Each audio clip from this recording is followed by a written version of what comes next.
네, 우리 오늘 로마서 3장 말씀을 통해서 하나님의 말씀을 같이 함께 나누겠습니다. 이제 오늘부터 다시 우리 로마서 3장부터 시작해서 로마서 말씀을 같이 나누려고 하는데요.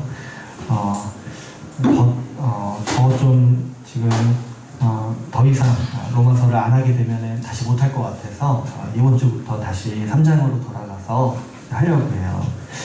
다시 1장부터 할까 또 생각을 해봤다가 여러분이 그래도 다 기억하실 것 같아서 3장부터 같이 나누고자 하는데요. 간단히 우리가 3장 같이 함께 나눴었는데 우리가 그동안 3장 본문을 통해서 배운 바들을 약간 간추려서 좀 얘기하자면 이 로마서 3장에서는 우리가 어떻게 구원받는지, 하나님께서 우리를 어떻게 구원하시는지에 대해서 설명하는 장이라고 했어요. 그래서 이제 21절에 보시면 율법 외에 하나님의 한 의가 나타났다고 했죠. 하나님께서 우리를 구원하시는 방법이 이 율법 외에 하나님께서 주시는 의의 방법으로 구원하신다는 거예요. 근데 그 방법이 무엇이냐니까 22절에서 하나님은 예수 믿는 자를 의롭다라고 선언하신다는 거죠. 예수 그리스도를 믿음으로 모든 믿는 자를 의롭다고 말씀하시는 거예요. 원래는 율법을 다 지켜야지 하나님의 법정에서 의롭다라는 선언을 받는데, 하나님은 원래 처음부터 계획하신 게 뭐냐면 율법 외에 다른 방법, 하나님께서 예수 그리스도를 믿는 자들을 의롭다라고 선언하신다는 거죠. 주님이 이 의롭다라고 선언하시는 거는 이 어법을 보더라도, 이 의라는 단어 자체를 보더라도 하나님의 법정에서 법적으로 선언하는 일인 거예요. 의라는 말 자체가 이 가장 비슷한 말이 법정에서 선언하는 이 무죄라는 말이라고 있어요. 근데 이제 이것과 완전히 똑같지는 않은데, 근데 이게 이제 이미지 자체가 하나님의 법정에서, 하나님은 재판관이시고 심판주시잖아요. 이 하나님의 법정에서 의롭다라고 우리를 선언하신다는 거죠. 우리가 구약을 읽다 보면은 하나님은 세상을 심판하시는 분으로서 서시죠. 그래서 하나님은 마지막 때에 이 온 세상을 심판하실 재판을 여시는 거예요. 근데 그 재판의 심판대에서 하나님은 재판관으로 앉으시고 우리를 향해서 우리를 의롭다라고 법적으로 선언하시고 공표하시는 거죠.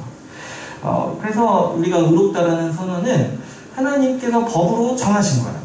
법적인 선언으로서 우리에게 이루어지는 일인 거죠. 이 하나님께서 우리를 예수 그리스도를 믿음으로 의롭다라는 것을 우리가 생각해 볼 때, 여러 가지를 또 우리가 앞으로 같이 나누겠지만, 로마서 말씀을 묵상하다 보면 우리가 두 가지 사실에 대해서 놀라게 돼요. 하나님께서 우리를 먼저 첫 번째로 놀랄 만한 건 뭐냐면, 하나님께서 우리를 의롭다라고 선언하실 때 우리 자신을 보지 않으신다는 거야. 내가 어떤 사람인지 상관없이 하나님은 법적으로 우리를 의롭다라고 선언하신다는 거죠. 하나님의 법정에 서게 되면 우리는 율법 앞에 서게 되는 거예요. 율법이 우리의 죄를 낱낱이 고발하죠. 그리고 저기 보니까 사단이 우리의 죄를 보라고 여러 증거들을 증인석에서 제출하고 있는 거예요. 저 사람이 지은 죄들 내가 다 봤습니다. 저 율법을 어긴 행위들을 내가 다 봤습니다. 사단이 하나님 앞에서 주장하고 있는 거죠. 그럼에도 이 재판관이신 하나님께서는 그런 제목들을 따지지 않으시고 예수 믿는 자를 의롭다라고 선언하신다는 거죠. 실제로 내가 의로운지, 실제로 내가 죄가 없는지, 실제로 내가 어떤 사람인지가 상관이 없는 거예요. 하나님의 법정에서 선언했기 때문에, 나를 보지 않으시고 하나님은 선언하셨기 때문에 내가 어떤 사람이라는 거에 상관이 없이 우리가 의롭다함을 받는다는 거죠. 또 두 번째로 보면은 이 의롭다고 말씀하시는 시기가 놀랍습니다. 원래 우리가 하나님께 받는 심판은 마지막 때 일어나는 일이에요. 우리 인생 끝에서나 이 세상 끝에서 마지막 심판 때에 하나님은 우리가 살아온 삶을 심판하시는 거예요. 그래서 이 유대교에서 보면은 유대교는 유대인들이 마지막 심판대에 위에 쓴다라고 믿어요. 그래서 그 심판대에서 의롭다라는 선언을 받기 위해 지금 내 삶을 열심히 살아가야 된다라고 주장하는 거죠. 이게 자연스럽지 않습니다. 이 끝에 심판이 있어야 되잖아요. 우리 인생을 다 산 다음에 그 인생 전체를 가지고 심판을 받는 거잖아요. 근데 하나님은 예수 믿는 우리가 지금 살고 있는데, 아직 우리 삶이 끝나지 않았고, 아직 이 세상이 완전히 끝나지 않았는데, 이미 우리를 의롭다라고 선언하시는 거예요. 우리가 우리에게 주어진 인생을 다 살지 않았고, 아직 남아있어요. 우리 앞으로 어떻게 살지 모르잖아요. 그런데 우리 주님은 그거를 다 볼 필요 없으시고, 이미 의롭다라고 선언하신다는 거죠. 마치 이 시험을 다 치르지 않았는데도 합격증을 이미 주시는 것과 마찬가지예요. 주님은 우리를 이미 의롭다라고 선언하시고 이미 의로우니까 의롭게 살라고 말씀하시는 분이라는 거예요. 그래서 이 두 가지, 우리의 어떠함을 보지 않으시고 우리를 의롭다라고 말씀하시는 것, 그리고 우리의 삶 전체를 보지 않으시고 이미 믿을 때, 예수 그리스도를 믿을 때 우리를 의롭다라고 미리 선언하시는 것, 이 두 가지가 예수 믿는 자를 의롭다고 말씀하시는 이 하나님의 선언의 아주 놀라운 점이죠. 우리는 이제 왜 이런 이상한 일이 일어나는가에 대해서 같이 함께 나눴어요. 왜 주님은 우리를 보지 않으시고 의롭다라고 선언하십니까? 또 왜 주님은 우리의 인생 전체를 다 살펴보지 않으시고 다 지켜보지 않으시고 미리 의롭다라고 선언하십니까? 왜냐하면 우리가 나눴다시피 그리스도께서 우리가 해야 될 일을 다 이루셨기 때문이죠. 우리가 오늘 읽은 본문의 24절을 보시면 그리스도가 우리에게 속량이 되셨다고 해요. 그리스도의 예수 안에 있는 속량으로 말미암아 우리가 의롭다함을 얻었다라고 말하죠. 우리가 이 속량이라는 단어에 대해서 거의 매주 얘기하는 것 같아요. 속량이라는 뜻은 무엇입니까? 예수 그리스도께서 우리 대신에 대가를 치르셨다는 거예요. 우리가 의롭게 되기 위한 대가가 무엇이었죠? 우리가 의롭게 되기 위해서는 율법을 다 지켜야만 했어요. 하나님의 모든 말씀에 다 순종했어야만 했던 거죠. 그런데 우리가 이 대가를 지불할 수 없으니까 예수 그리스도께서 이 땅에 사람으로 오셔서 우리 대신에 이 모든 대가를 다 지불하신 게 그리스도께서 우리를 대신해서 속량이 되셨다라고 표현하는 방법이라고 했어요. 예수 그리스도께서 모든 율법을 다 지키시고 마지막까지 죽기까지 십자가를 지심으로 순종하시는 거예요. 그 순종으로 말미암아서 예수 그리스도는 우리를 대신한 속량이 되신 거죠. 우리 대신에 모든 시험을 다 치르시고 우리 대신에 모든 시험에서 통과하셨기 때문에 예수 그리스도는 우리를 대신한 속량이 되셔서 우리를 의롭다고 하실 수가 있게 되는 거죠. 예수 믿는 우리가 어떤 사람인지 그래서 상관이 없어요. 우리가 어떤 죄를 저질렀건 어떤 행위를 했건 이런 것이 상관이 없고 우리의 남은 인생이 어떻게 될지 이런 것이 상관이 없게 되는 거죠. 왜 그러냐니까 예수 그리스도께서 다 치르셨기 때문에 우리가 이미 의롭다함을 받았다는 거죠. 또 이 하나님의 은혜를 설명할 때 25절에서는 이렇게 얘기하고 있습니다. 예수 그리스도가 우리의 화목제물이 되셨다라고 말씀하고 있어요. 그의 피로써 믿음으로 말미암는 화목제물로 세우셨다고 하고 있죠. 이 화목제물은 하나님의 진노를 만족시키기 위해 드려지는 제물을 말하는 거예요. 하나님은 어떤 분이십니까? 하나님은 죄에 대해서 진노하시고 반드시 죄를 벌하시는 분이세요. 죄인은 반드시 죽으리라고 죄에 대한 형벌을 정해놓으신 분이세요. 그런데 하나님은 이 예수 그리스도를 우리를 대신한 화목제물로 세우셨습니다. 이 말을 바꿔 말하면 그리스도가 우리가 받아야 할 모든 형벌을 대신 다 받으셨다는 거죠. 그래서 하나님은 우리를 믿음으로 의롭다고 하실 수가 있게 되는 겁니다. 하나님은 우리를 향한 죄의 고발을 다 아시고도 우리를 형벌하지 않으셨어요. 우리 죄에 대해서 묻지 않으십니다. 하나님은 우리의 죄에 대해서 이미 잊어버리셨어요. 왜냐하면 하나님은 우리 죄에 대해서 이미 심판하셨기 때문이죠. 여러분, 우리가 법정에서 이미 사형 선고를 당한 사람에는 한 10년 지난 뒤에 그 사람 다시 사형해야 됩니다, 이런 얘기를 하지 않아요. 왜 그렇습니까? 이미 심판이 이루어졌잖아요. 이미 벌받은 사람을 동일한 제목을 가지고 다시 벌받아야 된다고 주장하는 법정은 이 세상에 없죠. 마찬가지로 하나님의 법정도 마찬가지예요.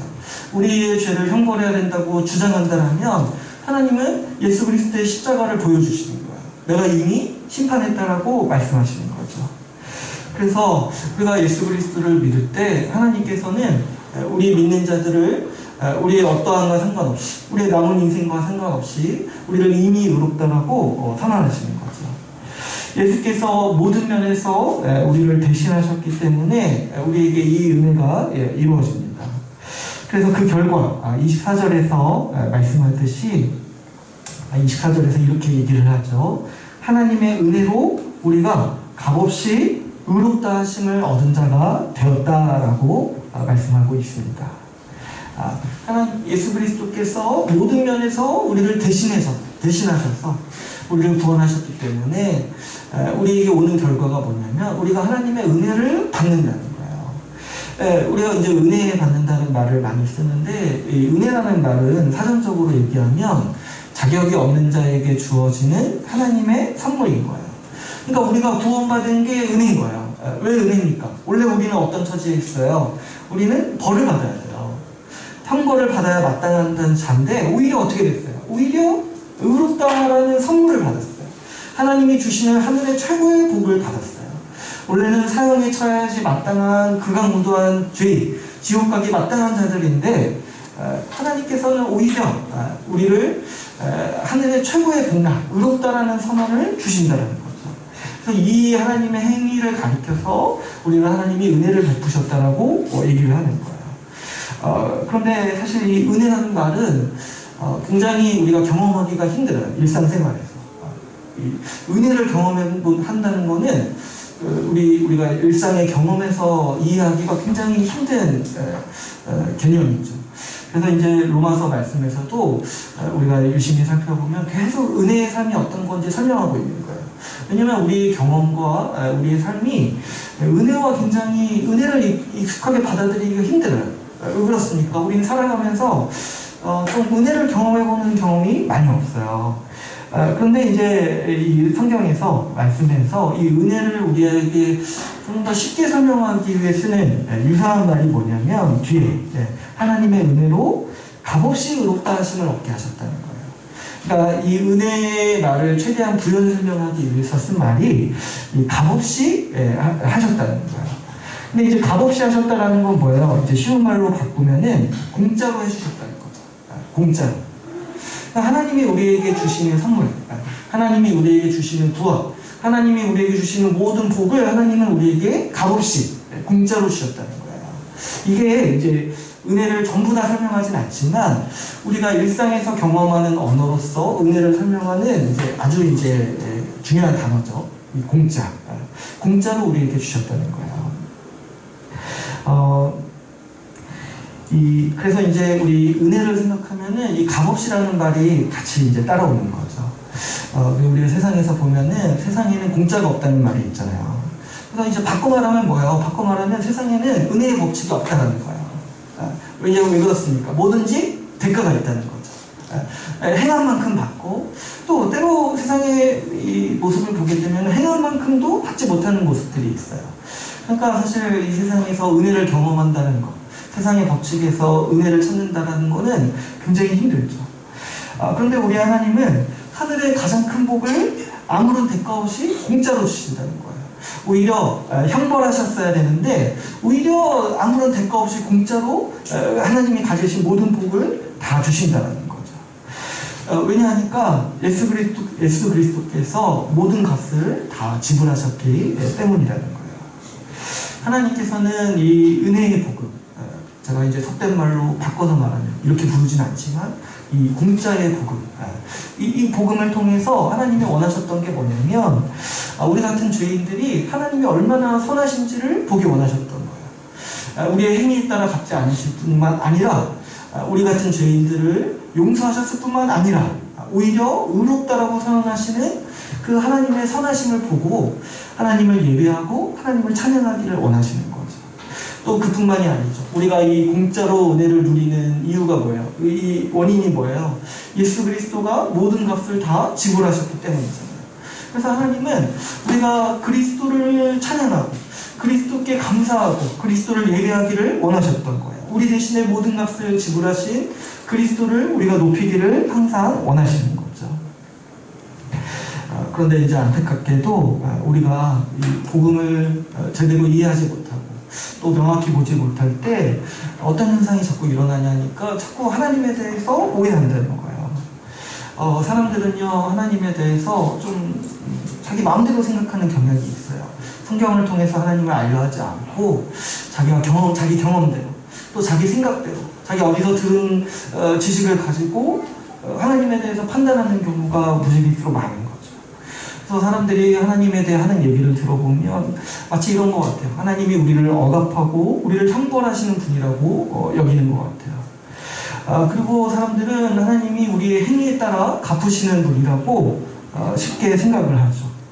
또 어떤 사람들은 이렇게 생각을 하는 거예요. 하늘의 복을 얻어내려면 그에 상응하는 정성과 대가를 지불해야 된다고 여기는 거죠. 그래서 이제 제가 사람들이 말하는 이제 하나님에 대한 이야기를 듣다 보면은 그런 생각을 하게 돼요. 세상에 그런 신은 없어요. 우리의 행위에 따라 갚으시고 우리에게 대가를 요구하시고 우리의 일거수일투족을 감시하면서 우리를 처벌하기 원하시는 그런 신은 세상에 없어요. 어디서 그런 하나님을 얘기할 수 있겠습니까? 그런 신은 이 사단이 만들어낸 거짓말이라고 볼 수가 있어요. 우리 하나님, 오늘 우리 말씀에서 얘기하는 우리 하나님은 어떤 분이십니까? 우리 하나님은 은혜로 값없이 그분의 모든 복락을 주시는 분이세요. 우리가 전하고 찬송하고 우리가 예배하는 하나님은 또 우리가 매일 기도하면서 교제하기를 원하는 그 하나님은 바로 이 은혜의 하나님이라는 거죠. 우리가 그리스도께서 십자가에서 하신 일이 무엇인지 모를 때 우리는 너무 쉽게 하나님을 오해하게 됩니다. 그러므로 우리가 하나님이 어떤 분인지 알기 위해서는 반드시 이 십자가를 봐야 하는 것이죠. 하나님께 가는 여러 가지 길, 하나님을 알아가는 여러 가지 방법이 있는 게 아니라는 거예요. 그리스도께서 십자가에서 이루신 속량과 화목제물 되심을 알 때 우리는 살아계신 한 분 하나님이 어떤 분인지 알 수 있어요. 그 누구도 십자가를 이해하지 않고서는 하나님의 얼굴을 볼 수 없을 뿐만 아니라 오히려 더 나아가서 십자가를 통해서 하나님을 보지 않고서는 우상 숭배할 수밖에 없는 것이죠. 그리스도께서 나를 따라오려거든 자기 십자가를 지고 따라오라고 말씀하셨듯이 우리가 하나님을 알 수 있는 유일한 방법은 예수 그리스도의 십자가 복음을 듣고 이해하는 거예요. 예수 그리스도의 십자가에 나타난 속량과 화목제물의 의미를 보는 것이 우리가 하나님을 어떤 분이신지 보고 그분의 영광을 볼 수 있는 유일한 길인 것이죠. 하나님께서도 우리가 하나님을 알아가려 할 때 하나님은 십자가를 통해서 그분이 어떤 분이신지 알기를 원하셨어요. 하나님은 영이시잖아요. 우리가 하나님을 눈으로 볼 수는 없죠. 그런데 하나님은 우리가 눈으로 보듯이 선명하게 그분이 어떤 분이신지 이 그리스도의 십자가를 통해서 우리에게 가르쳐 주시고 계시하셨습니다. 오늘 우리가 읽은 본문은 특별히 십자가를 통해서 하나님이 자기가 어떤 분인지 알기를 원하신다라고 반복해서 말씀하고 계세요. 우리 오늘 본문의 25절을 한번 보겠습니다. 25절, 26절을 같이 한번 읽어볼까요? 같이 읽어보겠습니다. 시작. 하나님이 그의 피로써 믿음으로 말미암는 화목제물로 세우셨으니 이는 하나님께서 길이 참으시는 중에 전에 지은 죄를 간과하심으로 자기의 의로우심을 나타내려 하시니 곧 이때 자기의 의로우심을 나타내사 자기도 의로우시며 또한 예수 믿는 자를 의롭다 하려 하시니라. 25절, 26절은 사실은 약간 복잡한 문장인데 우리가 쉽게 볼 수 있는 이제 포인트가 뭐냐면 반복하는 문장이 있어요. 여기 25절, 26절에서 이 말씀은 세 번 반복하는 문장이 하나가 있죠. 뭐냐면은 자기의 의로우심을 나타내려 하신다는 거예요.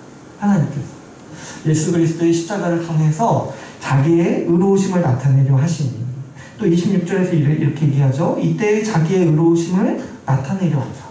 그리고 26절 한 번 더 얘기하죠. 자기도 의로우시며. 그러니까 지금 하나님께서는 이 십자가를 통해서 자기를 알기를 원하시는 거예요. 나타내려 하시잖아요. 자기를 보여주려고 하시는 거잖아요. 그런데 하나님의 어떤 분이신지를 보여주려고 하신다는 거예요. 하나님께서 의로우신 분이라는 사실을 보여주고 싶어 하시는 거예요. 그게 하나님의 얼굴이고 그게 하나님의 모습이라는 거예요. 하나님은 십자가를 통해서 우리가 그분이 의롭다는 사실을 알기를 원하십니다. 그래서 오늘 말씀에서 세 번 반복하고 있는 거예요. 우리는 이제 하나님은 사랑이시다. 이 말씀을 익히 많이 알고 있죠. 우리 요한일서 말씀에서 하나님은 사랑이시다 이렇게 얘기를 하고 있어요. 이 말씀을 좋아하고 또 널리 알리기도 하죠. 그리고 또 십자가를 통해서 하나님의 사랑이 나타났다고 말하는 걸 우리는 좋아해요. 그런데 성경에 그와 같이 하나님에 대해서 말하는 한 기둥과 같은 이 구절이 뭐냐니까, 말씀이 뭐냐니까, 우리가 읽은 25절에서 26절이에요. 하나님은 사랑으로 알려주시기도 원하셨지만, 또 특별히 그리스도의 십자가를 통해서 어떻게 알려주시기를 원하시는 거예요. 어떻게 하나님 자신을 나타내고 계시죠? 그분이 의롭다라는 것을 보이기를 원하신다는 거죠. 그래서 오늘 우리는 이 하나님이 의로우시다라는 게 무슨 말인가를 좀 이해할 필요가 있습니다. 25절에 특별히 오늘 우리가 읽은 본문에서 25절, 26절을 보게 되면 하나님이 의로우시다라는 의미를 우리가 파악할 수가 있는 구절이 이 화목제물이에요. 화목제물. 25절에 보면은 예수를 그의 피로 말미암는 화목제물로 세우셨다라고 말하고 있죠. 근데 우리가 살펴봤듯이 화목제물은 어떤 거였어요? 죄에 대한 형벌을 받는 제물이죠. 그러므로 이 말은 바꿔 말하면 뭐예요? 하나님께서 죄를 형벌하셨다라는 말씀이죠. 죄를 처벌하시고 형벌하셨다는 거예요. 그러니까 여기서 하나님께서 예수 그리스도를 화목제물로 세우셔서 의로우심을 알리기를 원하신다. 이 말은 이 맥락을 살펴보면 하나님께서 죄를 반드시 형벌하시는 이 공의로운 분이라는 사실이죠. 정의를 반드시 지키시는 분. 이 죄와 악을 반드시 벌하시는 분이라는 거죠. 우리가 쭉 읽어보면 이 25절에서는 이렇게 얘기를 합니다. 이 길이 참으시는 중에 전에 지은 죄를 간과하심으로 자기의 의로우심을 나타내려 하시니 이렇게 말씀하고 있어요. 근데 이 말이 이제 어떤 뜻이냐니까, 이 하나님이 예수 그리스도의 십자가 이전에는 그러면은 형벌을 집행하지 않으신 거잖아요. 그런데 전에는 어떻게 하셨냐니까, 길이 참으셨다는 거예요. 이 예수 그리스도께서 십자가를 지시기 전까지 하나님은 본격적으로 심판하지 않으셨는데, 전에는 어떻게 하셨냐면 길이 참으시면서 인내하셨다는 거예요. 근데 이때 이 사람들이, 그리고 또 하나님을 대적하는 세력들이 반론을 제기할 수 있어요. 하나님이 죄에 대해서 형벌하지 않으시니까 어떤 잘 모르는 사람들, 또 하나님을 대적하는 세력들은 어떻게 얘기할 수 있어요? 하나님 왜 죄에 대해서 벌하지 않으십니까? 하나님 왜 죄가 세상에 만연하도록 놔두고 계십니까? 하나님 왜 심판하지 않으십니까? 혹시 안 다스리시는 거 아닙니까? 이런 이제 의문들을 제기할 수 있다는 거죠. 그런데 하나님은 길이 참으시는 중에서도 어떻게 하셨냐면은 간과하셨다라고 말씀하고 있어요. 간과하셨다. 근데 여기서 이제 간과하셨다라는 말은 하나님께서 대충 덮어주셨다. 죄를 덮어두시고 모른 체 하셨다라는 말이 아니라 죄에 대한 형벌을 유예하셨다는 말이에요. 우리가 이제 우리 형벌에도 집행유예가 있잖아요. 죄에 대한, 그게 이제 무죄라는 얘기가 아니라 뭐예요? 형벌을 유예하신다는 거잖아요. 내가 지켜보고 뒤에 가서 형벌하겠다. 뒤에 가서 형을 집행하겠다라고 유예하셨다는 거죠. 그래서 하나님은 간과하셨다라고 표현하고 있는 거예요. 그래서 우리가 구약을 읽어보면은 구약의 선지자들이나 구약의 말씀들이 하나님께서 죄를 그냥 덮고 넘어가시겠다, 없는 걸로 하시겠다 이런 얘기를 하지 않아요. 하나님은 반드시 죄에 대해서 형벌하시겠다, 이 죄를 반드시 심판하시겠다라고 예고하시고 선언하시고, 근데 다만 지금이 아니라 뒤에 내가 마지막 때, 내가 종말에 내가 너희의 죄를 반드시 심판하겠다라고 유예하신다는 거죠. 그래서 하나님은 그때도 하나님의 의로우심을 나타내기를 원하셨다는 거예요. 하나님께서 반드시 죄를 그냥 넘어가시는 게 아니라 반드시 형벌하시고 벌하시겠다라고 구약에서도 선언하고 있다는 거죠. 그래서 우리가 26절을 읽어보면은 이렇게 얘기를 하고 있습니다. 곧 이때에 자기의 의로우심을 나타내려 하사. 그래서 이제 하나님은 이 죄에 대한 형벌을 유예하시다가 마침내 마침내 나타내신 게 뭐냐니까 예수 그리스도의 십자가를 통해서 모든 죄를 벌하신다는 거죠. 그래서 지금 이때 하나님께서 나타내시려고 하시는 게 뭐냐니까 하나님이 의로우시다라는 사실을 지금 나타내기를 원하신다는 거예요. 이전에 예수 그리스도의 십자가 이전에 간과하셨던 유예하셨던 죄의 형벌을 이제는 곧 이때 26절에서 곧 이때에 자기의 의로우심을 나타내시면서 예수 그리스도의 십자가를 통해 모든 인류의 죄를 형벌하신다는 거예요. 그곳에서 예수 그리스도의 십자가에서 그리스도가 받으신 형벌은 우리 모든 인류가 범했던 죄의 형벌이었던 거죠. 하나님은 예수 그리스도의 십자가에서 죄를 향한 모든 진노와 형벌을 다 쏟으신 거예요. 그래서 십자가에서 죄에 대한 하나님의 심판이 나타나는 것이죠.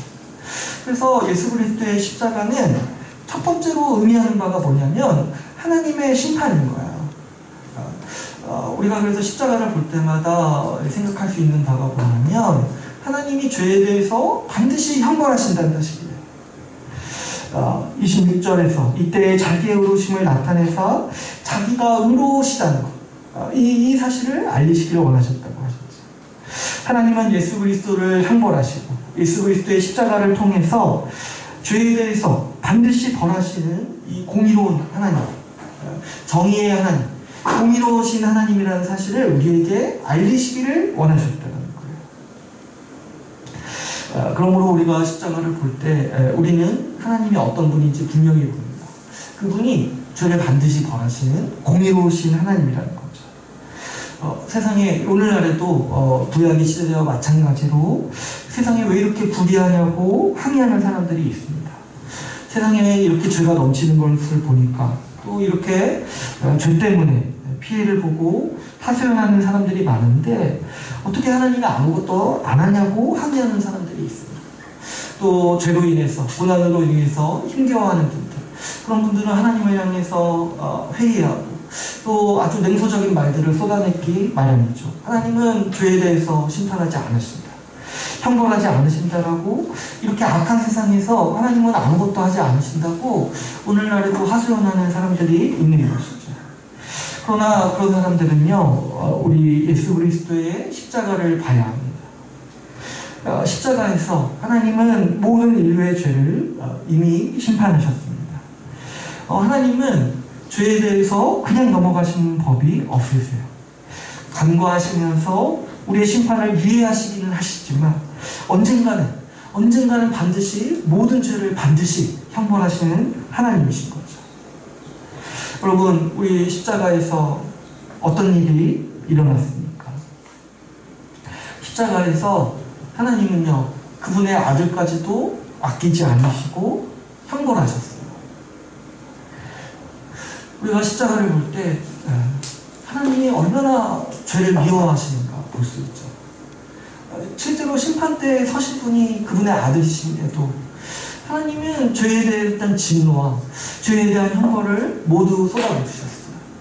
하나님이 얼마만큼 죄를 증오하시고 이 세상의 죄를 없애기를 원하시는가 했을 때 그분이 그분의 아들을 처벌하시고 그분의 아들을 형벌하시는 모습을 통해서 우리는 아주 무섭고 몸에 상치도록 볼 수가 있는 것이죠.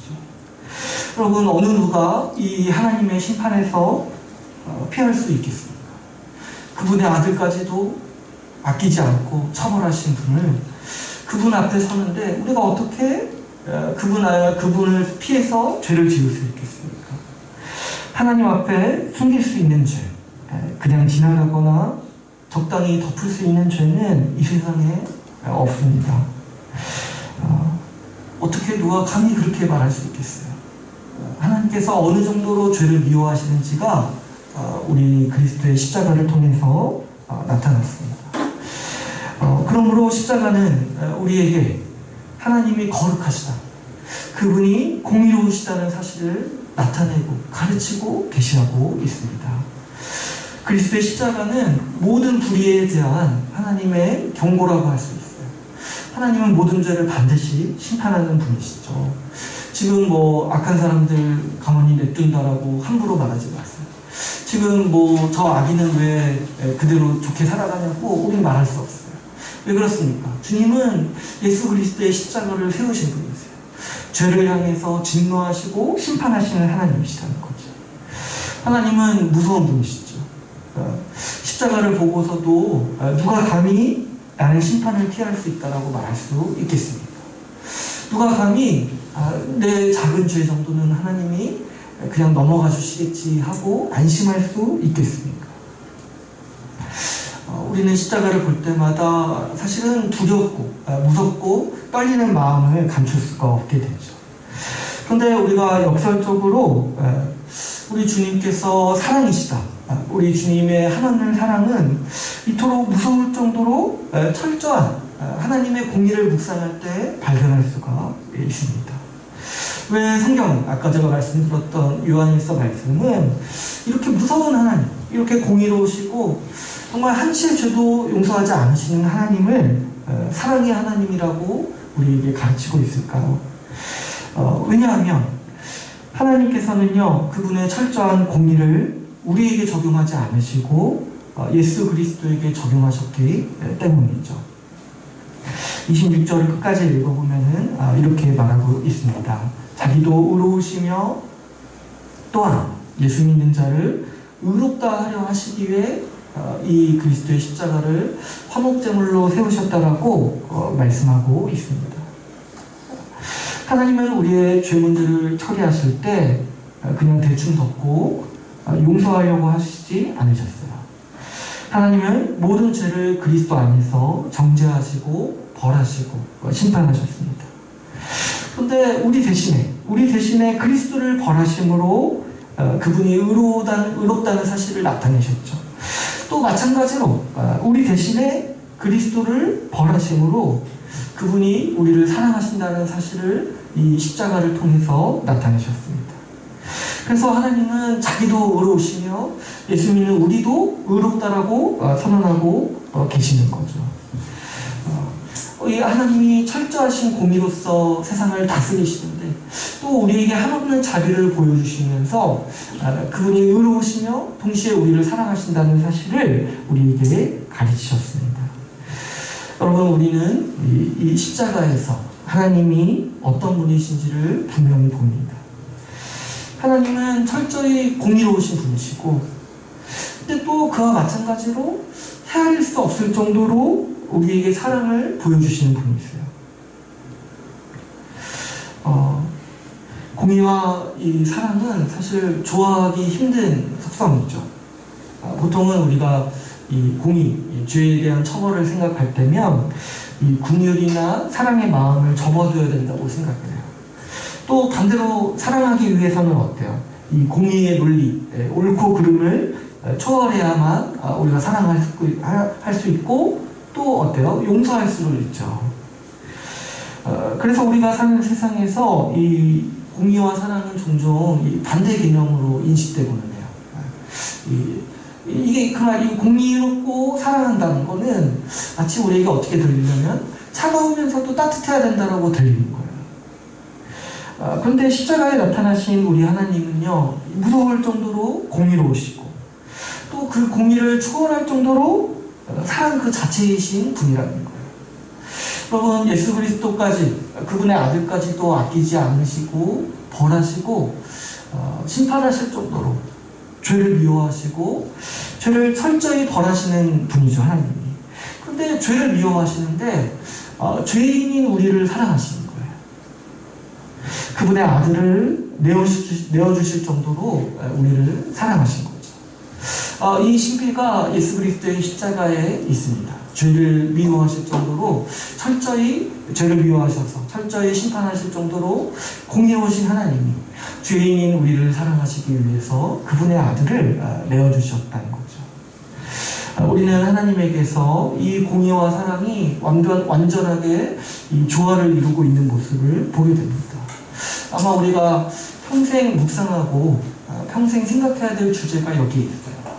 이 공의와 사랑이 어떻게 같이 갈 수 있는가 했을 때 우리는 예수 그리스도의 십자가를 묵상하고 살아가야 하는 것이죠. 그래서 이 십자가에 나타난 하나님의 사랑, 우리가 이해할 수 없고 미처 그 신비를 다 깨달을 수 없는 그 사랑을 가리켜서 우리는 하나님의 거룩한 사랑이라고 부릅니다. 하나님이 우리에게 사랑을 나타내셨는데 이 사랑이 그분의 공의를 훼손하는 것이 아니라 오히려 그분의 공의를 더 세우고 그분의 정의를 보여주시면서까지 우리를 사랑하신 그 사랑인 거죠. 그래서 우리는 이 사랑을 가리켜서 이 거룩한 사랑이라고 부릅니다. 우리는 이 십자가를 통해서 이 하나님의 거룩한 사랑을 알 수 있습니다.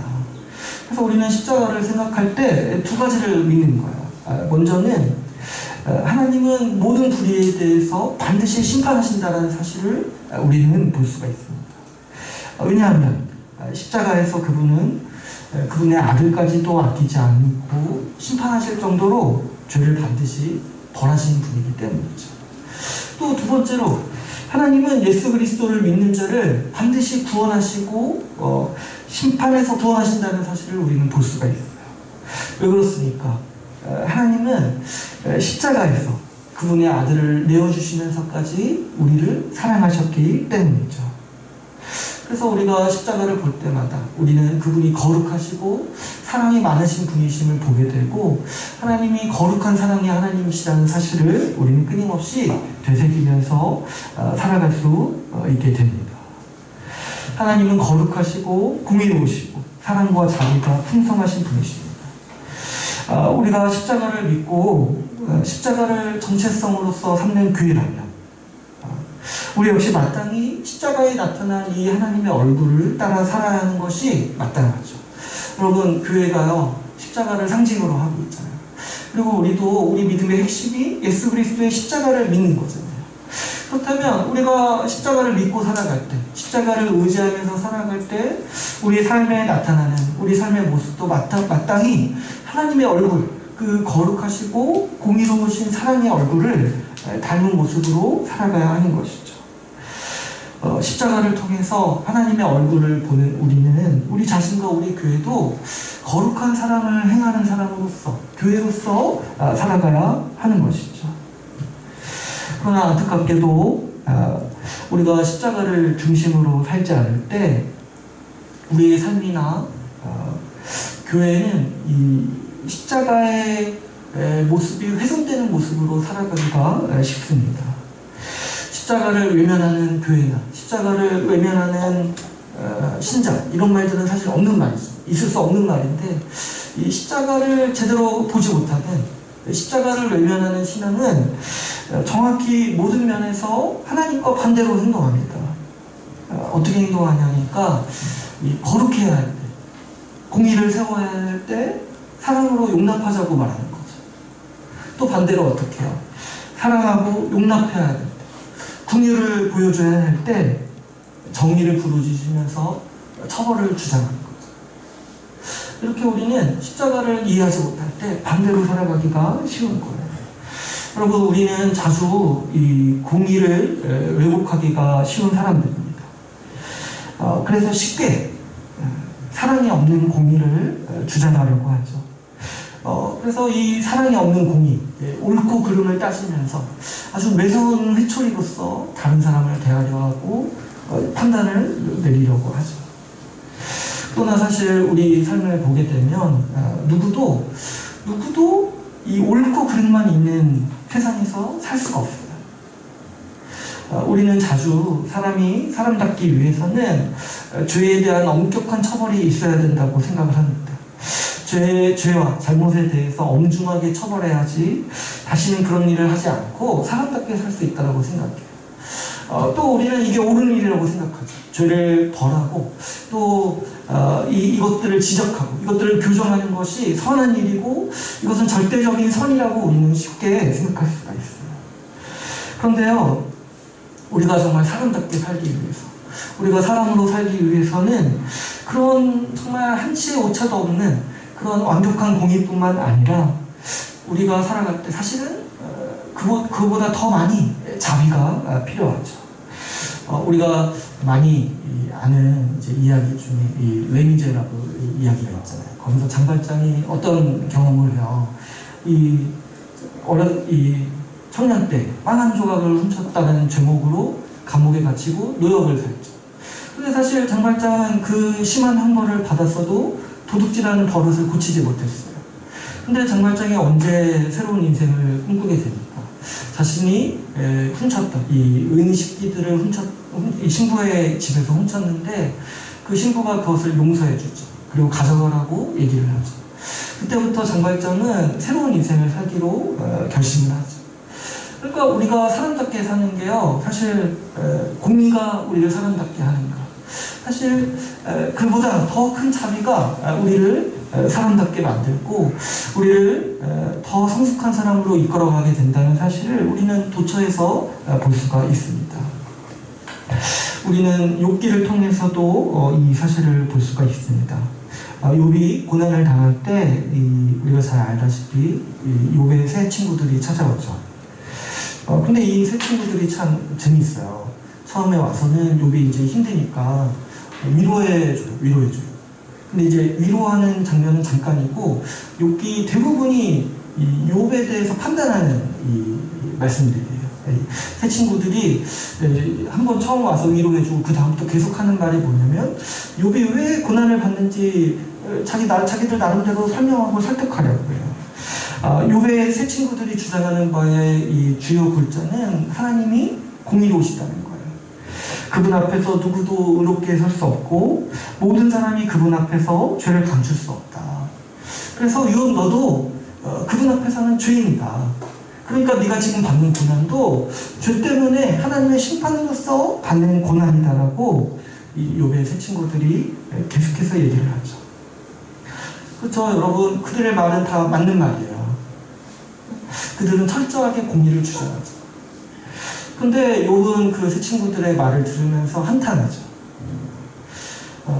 정말 하나님이 우리의 모든 죄를 샅샅이 찾아내서 심판하는 분이라면 우리가 어떻게 살 수 있겠냐라고 욥은 주장해요. 세상이 정말 그와 같이 이 옳고 그름의 논리만 있는 세상이라면 차라리 없어졌으면 좋겠다라고 욥은 주장해요.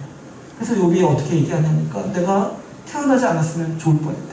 이렇게 잔인하고 이렇게 비정한 세상에 내가 태어나지 않았으면 좋을 뻔했다 라고까지 얘기를 하죠. 그러면서 욥이 너무 억울하니까 누가 나를 대변해 줬으면 좋겠다. 누가 내 억울함을 좀 대변해 줬으면 좋겠다. 이렇게까지 하소연하는 것이죠. 욥은 어떻게 공의의 하나님이 다스리는 세상에서 우리가 버틸 수 있겠는지 묻는 사람이에요. 근데 우리는 십자가에서 이 욥의 질문에 대한 답이 이루어진 모습을 보게 됩니다. 우리가 공의의 하나님이 다스리시는 세상에서 살 수 있는 이유는 분명합니다. 그분이 우리를 향해서 긍휼하시기 때문이죠. 하나님께서 누구보다도 공의로우시지만 그분은 이 세상을 다스리실 때 자비와 긍휼로서 우리를 대하십니다. 여러분, 우리도 마찬가지예요. 기독교인이요, 신자가요, 자기가 옳다라는 확신에 빠져서 이 옳고 그름의 논리에 매몰되는 경우가 많아요. 자기가 옳다고 생각하니까 쉽게 다른 사람을 판단하고 쉽게 다른 사람을 비난하고 이 옳고 그름의 논리에 빠져서 아주 매서운 회초리가 되기가 쉬운 사람들인 거죠. 그러나 여러분, 우리가 하나님 앞에 서게 될 때 우리가 구하는 게 뭐냐니까 하나님 나를 긍휼로서 대해주십시오. 내 죄를 보지 마시고 나에게 자비를 베풀어 달라고 우리 자신도 요청하는 사람들이라는 거예요. 우리가 항상 이 공의를 왜곡하려고 하는 유혹이 들 때 우리는 우리 자신도 사랑과 용서가 필요한 사람들이라는 사실을 항상 기억해야 합니다. 또 우리는 자주 이 사랑을 왜곡하기 쉬운 사람들이에요. 현대인들은 이 아주 최고의 가치 중에 하나를 사랑이라고 여기는 경향이 있어요. 사랑 자체가 선이라고 생각을 하는 거죠. 그래서 보게 되면 사랑이라는 이유로 많은 범죄를 용납하는 모습들을 보게 됩니다. 사랑한다면 괜찮다는 거죠. 어떤 불륜이 일어났어도 그것을 사랑의 모습으로 포장하는 문화들이 있죠. 또 동성애도 어때요? 그것이 사랑이라는 이유로 괜찮다, 오히려 선한 일이 있다라고 주장하는 것이죠. 그러나 사실 공의가 없는 사랑은 그 자체로 악마와 같습니다. 불륜이 어떻게 사랑이라고 말할 수 있겠습니까? 수많은 사람들을 괴롭히잖아요. 범죄가 제대로 처벌받지 못할 때 수많은 사람들이 고통을 겪습니다. 우리 사회도 보면 지금 이번 주도 세월호 주기였는데요. 세월호 문제가 지금도 아직도 책임지는 사람들이 없고 처벌받은 사람들이 없어요. 그래서 지금까지 이 유가족들이 피눈물을 흘리면서 이것을 바로잡아달라고, 책임자들을 처벌해달라고 지금까지 피눈물을 토하면서 있는 거잖아요. 우리 인간의 삶에 있어서 공의가 바로서지 못할 때 사람이 죽는다는 사실을 우리는 보고 있습니다. 범죄자를 제대로 처벌하지 않고 자비롭게 양형하는 모습을 볼 때 우리는 사실 악마의 모습을 보는 거예요. 사랑으로 대충 덮고 용서하자는 말은 자주 악마의 속삭임처럼 우리에게 찾아옵니다. 교회도 때로 이런 정말 말도 안 되는 유혹에 휘말릴 때가 있어요. 교회에서 종종 목회자나 내부자의 비리가 생겼을 때 어떤 말이 나오냐니까 사랑으로 용서하자는 말이 쉽게 나오는 거예요. 그런데 반면에 사회의 죄를 보면서는 심판을 외치는 경우가 종종 있죠. 이 예수 그리스도의 십자가와 반대로 행동하는 거예요. 죄에 대해서는 자비롭고 사랑에 대해서는 가차없이 구미를 접어버리고 이런 모습들을 해가는 것이죠. 호세아서에 보면은 이스라엘 백성들이 하나님의 용서를 쉽게 구하는 모습이 나옵니다. 호세아서 6장 1절에서 이스라엘 백성들이 이렇게 얘기를 합니다. 오라 우리가 여호와께 돌아가자. 여호와께서 우리를 찢으셨으나 도로 낫게 하실 것이요 우리를 치셨으니 싸매어 주실 것입니다. 이렇게 말할 때 이스라엘 백성들은 우리가 그냥 돌아가기만 하면 하나님은 언제든지 그냥 적당히 덮어주시고 고쳐주시고 우리를 그냥 받아주시는 분 정도로 생각했던 것 같아요. 그런데 6장 4절에서 5절 말씀에서 하나님은 이렇게 말씀하십니다. 에브라임아 내가 내게 어떻게 하랴. 유다야 내가 내게 어떻게 하랴. 너희의 인애가 아침 구름이나 휘 없어지는 이슬 같도다. 그러므로 내가 선지자들로 그들을 치고 내 입의 말로 그들을 죽였노니 내 심판은 비처럼 나오느니라. 그 이스라엘 백성들의 회개, 죄에 대한 태도가 아침 구름 보신 적 있으세요? 좀 본 적도 없는 것 같은데. 쉬 없어지는 이슬 같도다. 그쵸? 우리가 보기 힘들잖아요. 왜 그래요? 빨리 없어지잖아요. 이 이스라엘 백성들의 회개와 죄에서 돌이키는 죄를 대하는 태도가 너무 가볍다는 거예요. 볼 수가 없다는 거예요. 그래서 하나님은 어떻게 말씀하십니까? 나는 심판의 하나님이다. 내 심판이 비처럼 너희 앞에 올 것이다 라고 말씀하고 계시는 거죠. 사랑과 용서가 죄를 용납하고 허용하여서 쉽게 죄가 만연하도록 만드는 허울 좋은 말로 언제든지 전락할 수 있다는 위험을 우리는 기억해야 합니다. 우리는 갈등을 피하고 문제를 회피하기 위해 사랑과 용서라는 말로 적당히 넘어가려는 유혹을 피해야 돼. 이런 유혹이 언제든지 찾아올 수가 있습니다. 교회의 분란을 만들기 싫어서 그냥 어려운 관계, 괜히 들춰내서 긁어부스를 만들지 않고 싶어서 그냥 적당히 죄를 덮어두고 넘어가려고 하는 유혹이 언제든지 우리에게 찾아올 수 있습니다. 그리고 그런 태도를 이게 사랑이고 용서라고 적당히 덮어주고 싶고 정당하고 싶어 하는 게 우리의 본성이죠. 그러나 우리가 분명히 기억해야 되는 사실은 공의가 훼손될 때 더 많은 사람들이 고통을 겪습니다. 진리와 함께 가지 않을 때 사랑은 오히려 수많은 악을 양산하는 악마의 역할을 한다는 사실을 우리는 반드시 기억해야 합니다. 그래서 우리는 항상 공의와 사랑을 둘 다 세울 수 있도록 힘써야 하는 것이죠. 그런데 실제로 우리가 생각해보면 이 공의와 사랑, 거룩한 사랑으로 우리가 살아간다는 게 얼마나 쉽지 않은 일이겠습니까? 마치 앞에도 제가 말했다시피 약간 차가우면서도 따뜻해야 된다라고 하는 말처럼 들린다는 거예요. 근데 사실 우리의 삶을 생각해보면 제가 이제 앞에서도 말했다시피 공의와 사랑이 이 조화를 이루지 못할 때 우리는 고통을 겪는 거죠. 사랑이 없는 공의 아래서 살 수 없고, 또 공의가 세워지지 않는 사랑, 공의가 세워지지 않는 용서가 있을 때 그런 사회에서 우리는 끔찍한 고통을 겪는 거예요.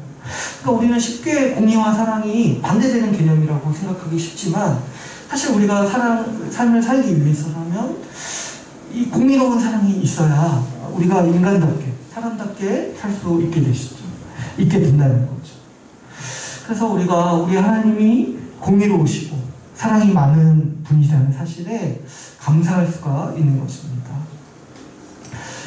우리 주님이 공의로우시고 사랑이 많으시기 때문에 우리가 우리 인생을 살아갈 수 있고 우리가 평안 가운데 살아갈 수 있게 되는 것이죠. 우리 역시 이 거룩과 사랑을 항상 생각해야 합니다. 그래서 이게 이제 우리 삶을 생각해볼 때 언제 거룩해야 되고 언제 공의를 세워야 되고 언제 긍휼을 베풀어야 되는지 항상 고민해야 돼요. 이게 얼마나 분별하기가 어렵겠습니까? 어떤 문제가 있을 때 내가 여기서 문제를 바로잡기 위해서 공의를 세워야 할 것인가, 아니면 여기서 좀 용서해야 할 것인가, 이 문제를 어떻게 우리가 결정할 수 있겠습니까? 그랬을 때 우리에게 있는 이 중요한 기준은 언제든지 바로 이 십자가라고 볼 수가 있습니다.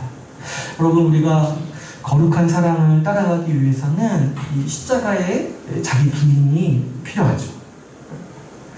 우리의 본성을 생각해보면 우리는 항상 이 사랑이 없는 나만의 정의를 따르기 쉬워요. 다른 사람에게는 한없이 가차없이 엄정하고 나에게는 한없이 자비롭기가 쉬운 것이죠. 근데 우리가 십자가의 길을 따른다는 것은 이것에 대한 자기 부인이 필요하다는 거죠. 옳고 그름을 따지면서 내가 옳다는 사실을 강요하고 싶다라는 유혹이 들 때 그때가 언제라는 거예요. 오히려 사랑으로서, 긍휼로서 이 옳고 그름의 논리를 초월해야 될 때라는 거죠. 우리가 살면서 언제든지 내가 이 문제를 바로잡고 내가 피해본 거 바로잡고 내가 옳고 그름을 주장하고 싶은 유혹이 그런 마음이 들 때가 있습니다. 그리고 그렇게 한다고 해도 이게 나쁜 일이 아닐 때가 있어요. 근데 그럼에도 그때 항상 이때가 혹시 내가 긍휼을 베풀어야 될 때가 아닌지 우리는 생각해야 하는 것이죠. 또 반대로 어때요? 우리는 갈등이나 문제를 피하기 위해서 대충 넘어가고 싶다라는 생각이 들 때가 있어요. 그래서 이제 대충 용서해주고 싶은 거예요. 근데 이때 별로 용서가 힘이 안 들 때가 있어요. 그냥 넘어가고 싶을 때. 그럴 때 우리가 반대로 생각해 보는 거죠. 이때 내가 그냥 이 공의를 훼손하는 것이 아닌가. 이때 오히려 죄를 지적하고 또 죄에서 회개하도록 요청하는 것이 바람직한 일이 아닌가. 우리가 그때 고민할 수가 있는 거죠. 그래서 우리가 거룩한 사랑을 따라서 가는 일은 항상 자기 부인이 필요한 일입니다. 무엇보다 이 십자가를 상징으로 하는 우리 교회가 이 거룩한 사랑을 실천하도록 힘써야 합니다. 그 안에서 이 죄에 대해서는 항상 진지하게 다루지만 또 동일하게 교회는 기본적으로 또 그보다 더 초월해서 긍휼과 용서가 항상 있어야 하는 것이죠. 교회는 법정이 아니에요. 교회는 이 긍휼과 사랑이 있는 가족과 같은 공동체죠. 그래서 이 두 가지가 항상 같이 가야 하는 것이 우리 교회의 삶입니다. 우리가 이 십자가를 더 묵상하고 우리 이 십자가에 나타나신 하나님의 얼굴을 계속해서 보면서 우리 이 십자가에 충실한 거룩한 사랑의 교회를 함께 신실하게 세워가기를 바랍니다. 이제 오늘 말씀을 맺겠습니다. 하나님께서는 십자가를 통해서 자신을 알리셨습니다. 우리는 오직 이 십자가를 통해서만 하나님이 어떤 분인지 알 수가 있습니다. 하나님은 이 십자가를 통해서 그분이 거룩한 사랑의 하나님이심을 알게 하셨습니다. 우리가 같이 함께 살펴봤듯이 사랑이 없는 공의, 공의가 없는 사랑 모두가 우리 삶의 치명적인 결과를 가져옵니다. 그러나 우리 하나님께서 거룩한 사랑으로 우리를 대하시고 다스리십니다. 우리는 이 사실을 감사하고 자랑하고 예배하면서 살아가는 사람들이죠. 무엇보다 우리 삶이, 우리 교회가 거룩한 사랑을 따라서 살아가도록 힘쓰며 살아갑시다. 거룩한 사랑이 드러나는 교회가 되기를 소망하면서 살아갑시다. 십자가에 나타난 하나님의 얼굴이 우리 주의 나라 교회를 통해서 우리 앞에 드러나게 되기를 주님의 이름으로 간절히 소망합니다. 오늘 말씀을 마치고 같이 기도하는 시간을 갖도록 하겠습니다. 이 시간 같이 기도하실 때 오늘 말씀을 생각하시면서 우리 자신과 우리 교회를 놓고 같이 함께 기도합시다. 주님께서 죄에 대해서 철저히 미워하시고 모든 죄를 반드시 벌하십니다. 그럼에도 불구하고 우리에게 긍휼을 베푸셔서 우리를 의롭게 살아갈 수 있는 사람으로 우리를 만들어 가십니다.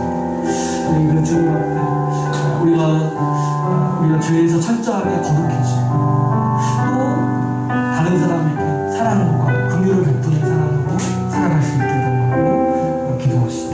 또 특별히 우리 교회가 죄를 미워하고 죄를 경계하는 거룩한 교회가 되고